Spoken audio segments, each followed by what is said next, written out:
أعوذ بالله من الشيطان الرجيم بسم الله الرحمن الرحيم والموفون بعهدهم إذا عاهدوا والصابرين في البأساء والضراء وحين البأس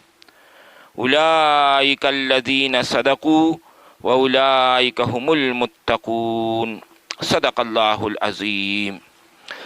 رب اشرح لي صدري ويسر لي أمري واحلل عقدة من لساني يفقهوا قولي.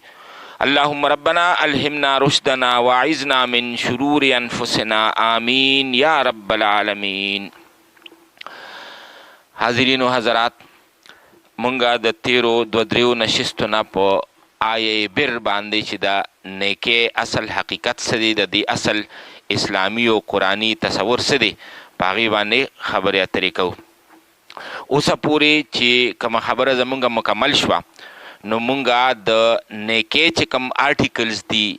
هغې کې مونږ درې څیزه وویل. نمبر 1، د قرآن په نظر کې، د اسلام په نظر کې هغه نیکی ده چې د هغې په بنیاد کې نیت دای چې دا زه د الله دپاره کوم،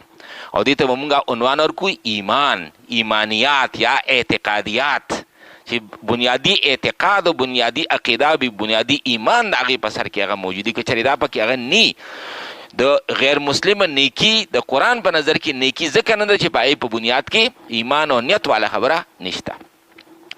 دویم مونږ ووي چې په نیکۍ کې هغه دا انسانی همدردي او خدمت خلق. که چېرې یو کس هغه په ایمان کې خو ځان پخته ګڼي، خو که د هغه په زندګۍ کې انساني همدردي خدمت خلق والا څیز هغه نشته، نو هم د قرآن په نظر کې هغه نیک نه دی. دې ته موږ عنوان ورکړو اخلاقیات. نمبر 1 ایمانیات، نمبر 2 اخلاقیات. د ایمانیات حوالې سره خبر راله چې ولکن البر من آمن بالله والیوم الاخر والملائکة والکتاب والنبیین، چې نیکی خو د هغه کس نیکی ده چې هغه ایمان په الله باندې، په یوم آخر باندې، په پیغمبرانو رسولانو باندې، ملایکو کتابونو باندې، او د دې انساني همدردي او خدمت خلق حوالې سره ورپسې وي وآت المال على حبه ذوي القربى والیتامى والمساکین وابن السبیل. بیا خپل مال هغه ورکو، دا څونه چې قرابتدار رشتهداران دي، مسکینان دي، یتیمانان دي، هغې دپاره هغې خپل دغه کو، خپل مال یې ورکو. او ایمانیات، اخلاقیات. او نمبر 3 پکې مونږ خبره وکړه چې په نیکۍ کې د هغې سړي نیکي ده چې په هغې کې عبادات شاملي.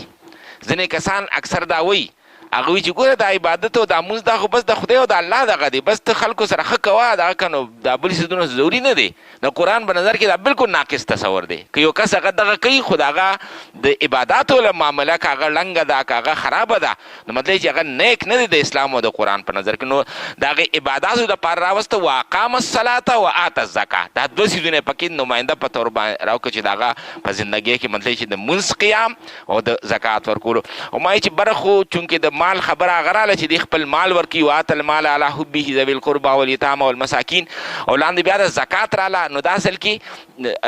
تکرار یا ریپیټیشن نه دی، بلکې ما ویلو چې بره دا کوم دو څیزونه ذکر وشو، نمبر 1 ایمانیات او نمبر 2 د الله دپاره خلکو ته هغه ورکړه ده. د دې دواړو دپاره دا وي چې ګویا کې 2 تخمه دي چې هغه وکرلی شو. د ایمان هغه تخم چې کوم دی هغې ته اوبه پکار دي، هغې دپاره یې لاندې د صلات ذکر وکړو، مونځ چې څومره مونځ انسان هغه کوي نو دونه ګویا کې د ایمان هغه تخم د هغې نه بوټې رازرغونېږي. او بری چې د ایتای مال یعنې غریبانانو ته، نادارو ته خپل مال ورکول، د هغې دپاره هغې څیز ته چې کوم هغې تخم ته چې ته کله اوبه ورکوې، د هغې اوبو دپاره ذکر یې وکړو چې کومه دغه ده زکات ذکر وکړو. نو صلات او زکات دا دواړه ګویا کې ایمان ته او هغه، ځکه چې صرف دا نه چې کنې انسان زکات ورکړو،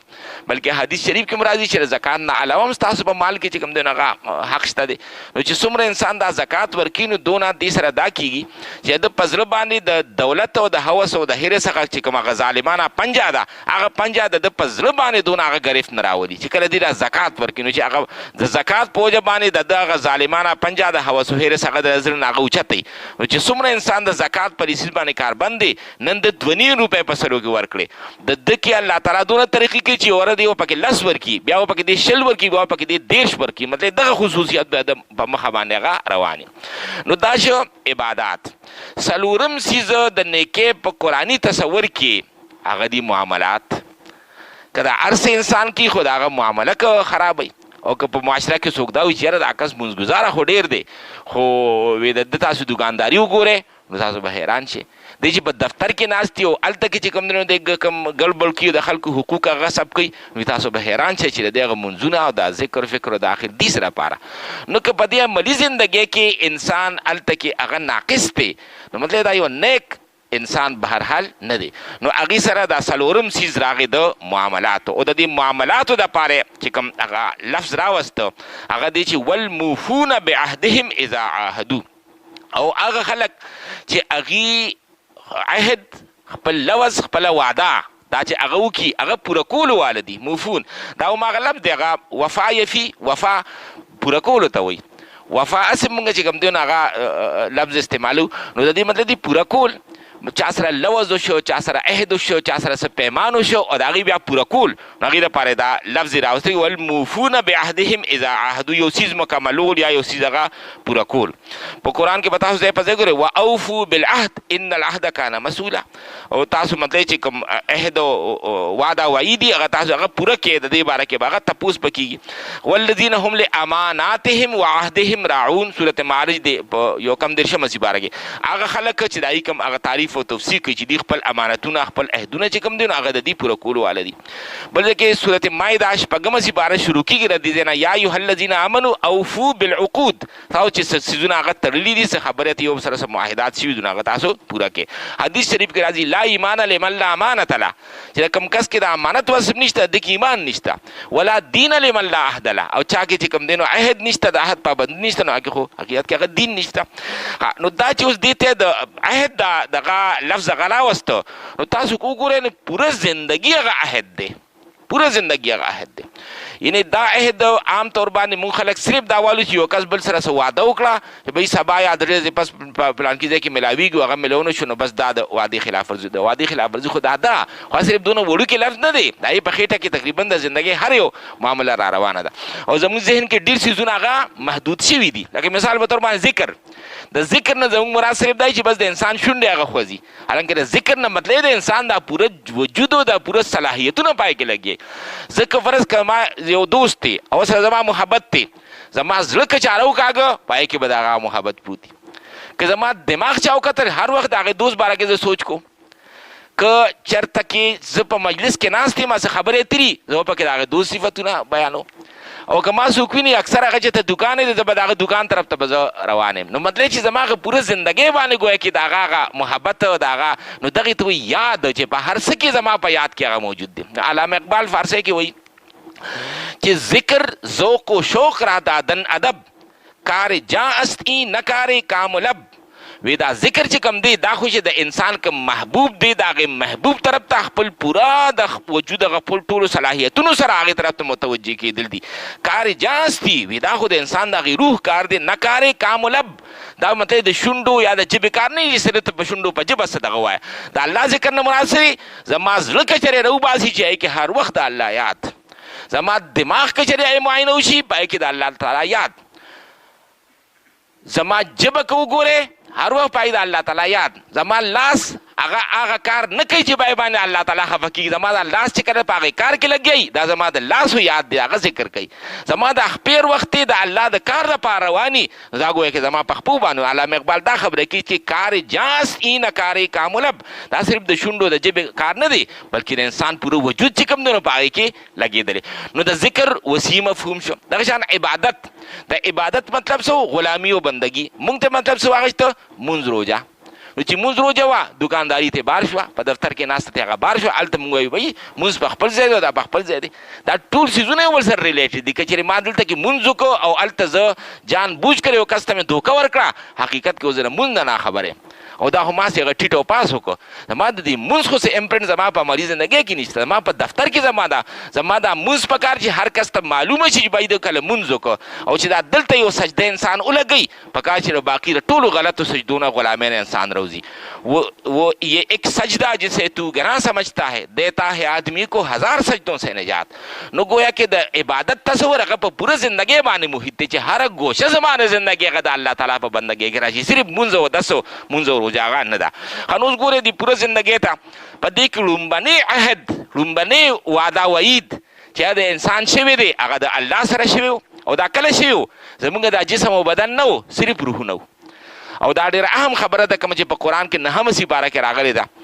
وَإِذْ أَخَذَ رَبُّكَ مِنْ بَنِي آدَمَ مِنْ ظُهُورِهِمْ ذُرِّيَّتَهُمْ وَأَشْهَدَهُمْ عَلَىٰ أَنفُسِهِمْ أَلَسْتُ بِرَبِّكُمْ قَالُوا بَلَىٰ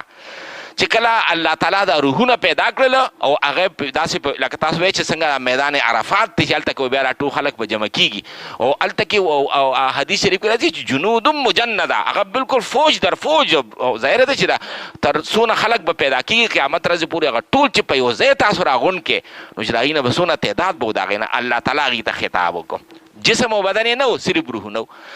نو چې هغې ته خطاب وکړو نو ورته چې الستو بربکم زه ستاسو رب نیم قالو بلا نو هغوی ته جواب وکړي ته زموږ رب دا ورسره الله تعالی خپل تعارف وکړو اوس زه تاسو دنیا ته لېږم دا خورې خټې به تاسو مخې ته راځي د دنیا هغه سمندر به د غفلت هغه به تاسو ځان طرف ته هغه راکاږي که زما یاد تاسو ته دا ما چې اوس کوم تعارف وکړو د کم کس ته داسې دغه یاد و د دنیا سمندر یې نشي خرابولی د غفلت هغه سمندر یې نشي خرابولی او که نه کم کس نه هغه نه دا یاد هغه لړ ختم شته بس د دنیا سمندر ځان سره راکاږه دې سره ما ته مولانا رومي هغه الفاظ را یاد شو د حضرت یونس علیه السلام حوالې سره وایي چې ای جهاد دریا وطن ماهی و روح یونس محجوب از نور سبو ای جهاد دریا وی دا دنیا چې کوم ده دا داسې لکه دریاب وطن ماهی او په دریاب کې څو مهی دی نو هغه مهی دا جسم او بدن دی و روح او دا روح چې دا کوم دننه پروت دی ای جهان دریا و تن ماهی و روح یونس محجوب از نور سبو وی یونس علیه السلام چې څنګه هغې دریاب ته ورغی هغه مشهوره واقع ده چې دی په سفر کې او کښتۍ درنه شوه او د هغې نه بیا چې کوم نه وي چې خامخا به ته څوک ورزول غواړي که نه ټول خلک غر کېږي نو حضرت یونس علیه السلام ته هغه وغورځولی شه نو هلته کې هغې د مۍ په خېټه کې لړله نو هلته کې دی په څو پردو کې تیارو کې نمبر 1 د دریاب تیاره وه پرې پاسه نمبر 2 بیا ورپسې چې کوم دی د مۍ خېټه وه هغه پې بیا هغه تیاره وه نو وی دا یونس علیه السلام چې کوم دی یونس محجوب دی اوس په پردو کې راغی پټ شو از نور سبوه د سار هغه رڼا دی هغه ویني نه ځکه دی خو دننه په پردو کې دی نو بیا وایي چې یونست در بطن ماهی پخته شد مخلصش را نیز از تسبیح بود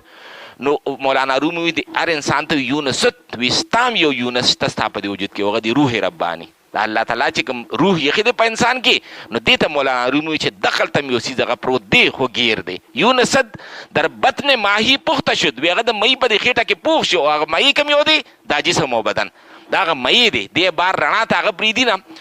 مخلصش رانیس از تسبیح بود او دې به ته یونس علیه السلام ته په څه شي باندې راخلاص شو دکه د مۍ چې کوم هغه جبړې وې د هغه خېټه او د هغه ګریپنګ مسلز وو نو هغې نه دی چېرته راوتی شه خو یونس علیه السلام هلته کې د الله تعالی تسبیح شروع کړو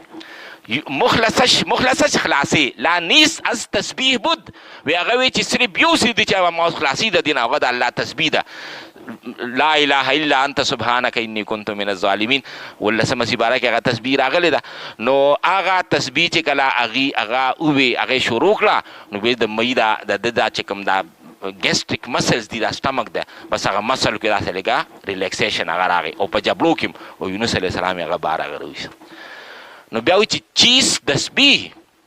وی دا تسبیح څه شی دی آیت روزی الست وی هغه د الست پر ورځ چې الله تعالی کوم عهد و پیمان انسانانو سره کړی چې د دنیا دا مایع او دا جسم او بدن دا به تاسو رانیسي به خپل جبړو کې ما ته به مو هغه نه پرېږدي ما به نه هېروي نو هغه وخت کې زما تسبیح چې کوم دی نو هغه به تاسو کوي هغې تسبیح سره به دا عهد ستاسو را یادېږي دا کوم عهد چې نن زما هغه وشو نو دا لومبنی عهد دی چې دا د هر انسان د الله تعالی سره شوي چاته چې دا عهد یادو په دنیا په دې سمندر کې هغوی هم اکه شان د الله سره وابسته او چانه دا عهد هېر شو نو څوک کفار شو څوک فساق شو څوک فجار شو او وایي چې هغه په هغه غفلت کې لاړل نو لومبی عهد دی دا چې کوم ته وایي چې والموفون بعهدهم هغه د عهد الست دویم عهد یو انسان چې کله هغه ایمان راوړي نو دا ګویا کې پیغمبر صلی الله علیه وسلم چې هغې کوم تعلیمات راوړلو په هغې باندې زموږ ایمان دی دا هلته کې زموږ یو بل عهد هغې سره وشو نمبر 2 نمبر 3 په دنیا کې چې موږ دا تجارتي او کاروباري دا څومره چې زموږ یو بل سره هغه څیزونه دا ټوله سره کې عهد و معاهده ده نمبر 4 د مالک او د ملازم په منځ کې یو عهد دا مالک دی د فیکټرۍ مالک دی دا ملازمین دي او د دې په منځ کې هم اصل کې یو عهد دی د مالک په چې کوم دی نه به دا حقوق برابري او ملازم چې کوم دی نه به دا حقوق برابري نو هم ګویا کې د حقوق په بنیاد باندې نکاح هم عهد دی دا خاوند دی او دا ښځه ده دا خاوند به دا کوي او دا ښځه به چې کوم دی نه هغه دا کوي د دې په بنیاد باندې دا کور به دغه شان رواني دغه شان یو پوره تاسو یو ریاست والی حکمران او رعایا د هغې په منځ کې هم یو عهد دی وایي د حکمران به دا کولو کارونه به دا کوي د رعایا دپاره رعایا به د حکمران لپاره هغه دا به کوي نو دا هم ګویا کې یو هغه اهم عهد شو او بل عام عهد مونږ چې یو بل سره عام په زندګۍ کې کوم وعدې وعید لوظونه هغه وکړو نو هغه عهد دی نو په دې کې چې کله مونږ هغه وګورو نو ګویا کې پوره زندګي هغه د دې عهد لاندې د هر ځای کې څه نه څه هغه عهد دی چې هغې باندې مونږ هغه پابندي کوو نو دلته یو لفظ استعمال کړه چې دا هغه خلک دي چې هغې خپل واده وعید چې کوم هغه کړي دي کوم عهدونه دي نو هغه پوره کولو واله دي دا د دې معاملات چې کوم دی نو بلکل نه پیتلی انداز کې د خپلو معاملاتو د هغې خبرګیري کولو واله هغه دي والصابرین فی البأساء والضراء وحین البأس او دا خلک دا نیکۍ والا دا صبر کولو واله دي صبر کولو واله دي او صبر یعنی یو خو زموږ هم د پښتو صبر لفظ دی یو دی د عربی صبر د پښتو صبر خو هغه دا چې یو کس بس مجبور دی به هېڅ کېږي نه نو بس ټیک ته پرېږده دا نه کېږي او جزا فضا فریاد دی او د عربی کې د صبر مطلب دی ډټ جانا جم جانا ثابت قدم رهنا چې یو څیز باندې پس انسان هغه ولګېده او چې د هر طرف نه څونه مخالفتونه روان دي د دې مخالفتونو باوجود زه به د خپلې لارې نه به هغه اوړم به نه خوځم به هغه نه نو لهذا دا اهل عرب کله چې دا په اسمان کې داسې د وریځې څه ټوکړۍ سیسۍ د وریځې او داسې 24 غنټې بلکل په یو ځای باندې هغه ولاړئ هوا په وجه باندې خوځي راخوځي نو هغې ته وایي الصبیره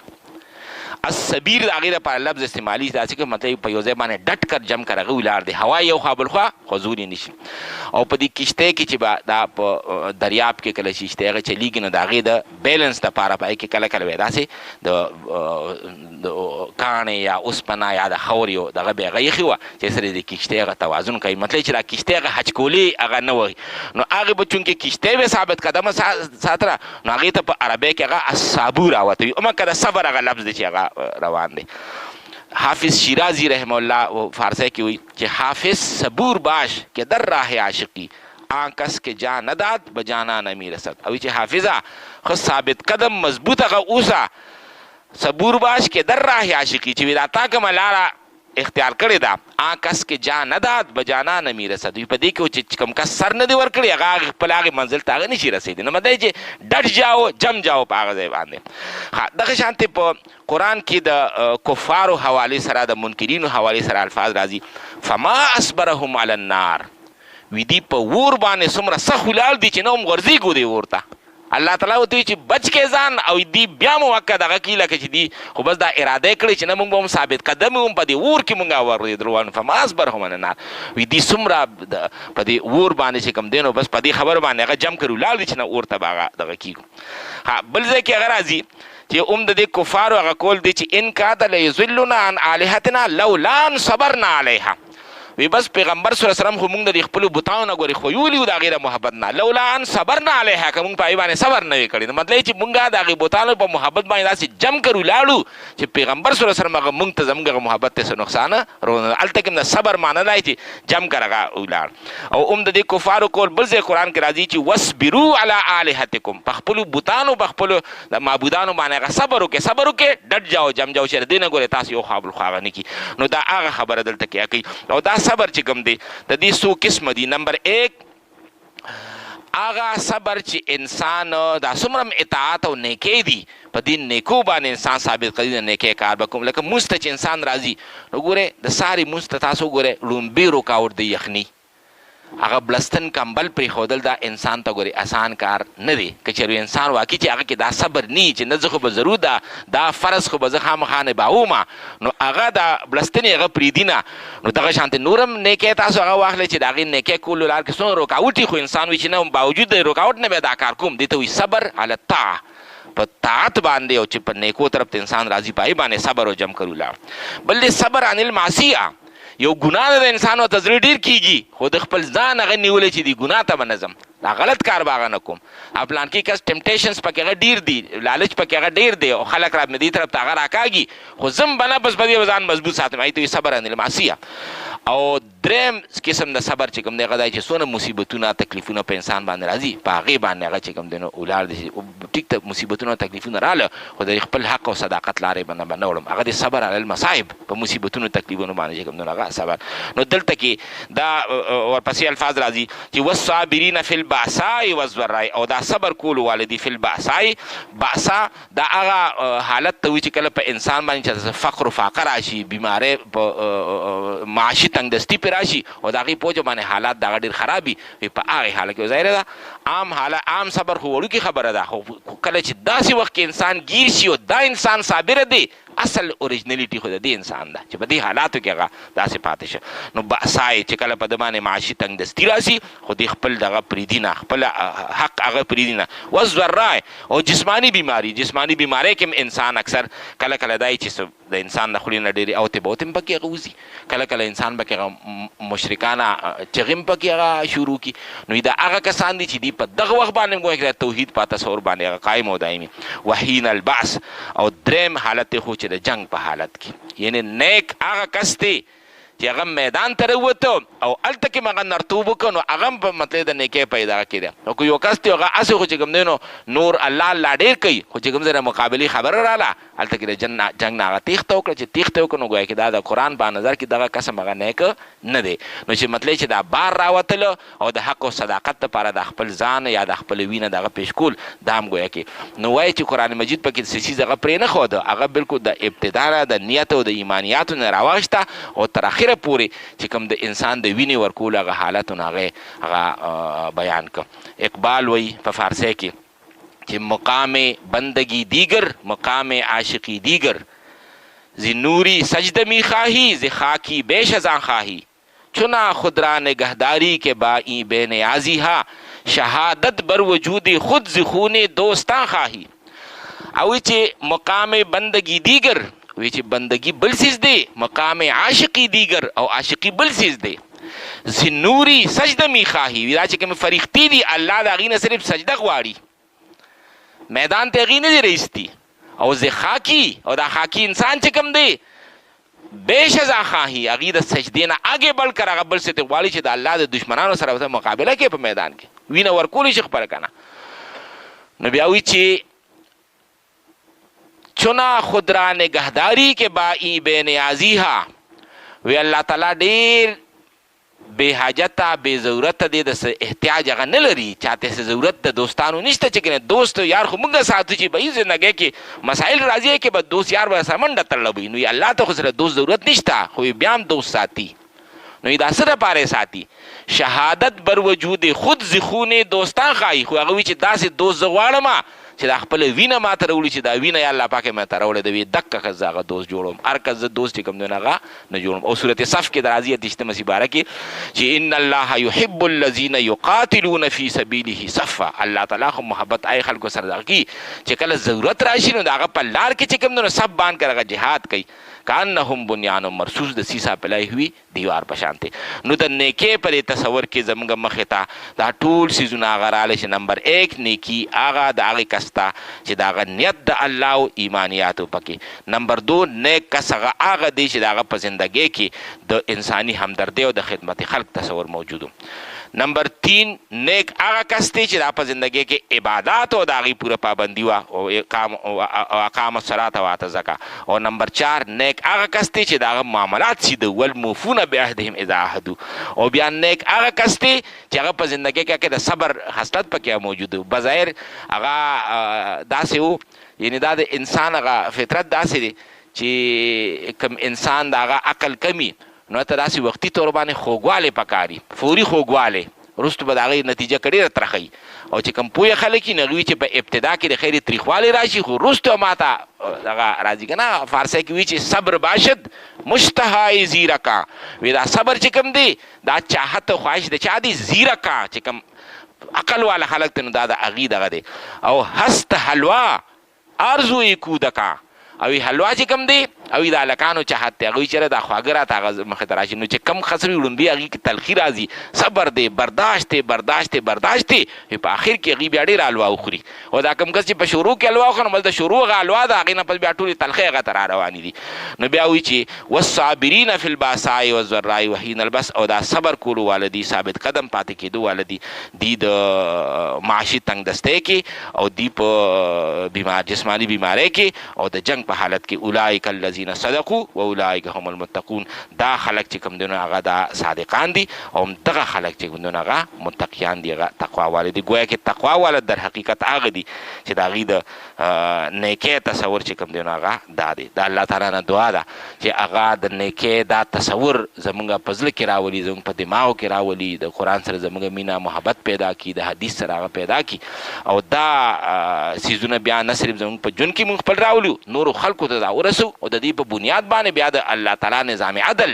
د الله په ځمکه باندې د الله د نظام عدل د قیام هغه کوشش او جدوجهد کې ولګو. واخر دعوانا ان الحمد لله رب العالمین.